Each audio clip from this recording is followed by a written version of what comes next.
Huli ngayon ng mga otoridad ang isang street-level individual matapos ang ikinasang bypass operation sa Barangay 91, Abukay, Tacloban City.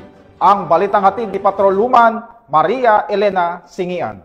Katuboso ang isang street-level individual sa ikinasang bypass operation ng mga operatiba sa Barangay 91, Abukay, Tacloban City. Bandang alas 6:07 ng gabi ng ikasang operasyon ng mga tauhan ng Tacloban City Police Station 2 Station Drug Enforcement Unit sa koordinasyon sa Philippine Drug Enforcement Agency A. Nakumpiska sa sospek ang 5 pakete ng hinihinalang shabu na may tinatayang timbang na 5 gramo na nagkakahalaga ng 34,000 pesos, isang genuine 500 peso bill kasamang isang pirasong 1,000 peso bill na ginamit bilang bypass money at isang coin purse. Mahaharap ang suspect sa kasong paglabag sa Section 5 at 11 Article 2 ng RA 9165 o Comprehensive Dangerous Drugs Act of 2002. Patuloy ang Tacloban City PNP na magsasagawa ng mga operasyon upang linisin ang komunidad laban sa legal na droga at iba pang uri ng krimen upang matiyak ang kaayusan at kaligtasan sa ating bansa. Dahil sa bagong Pilipinas, ang gusto ng pulis, ligtas ka. Mula dito sa Eastern Visayas, ako ang inyong PNN correspondent, Patrolwoman Singian.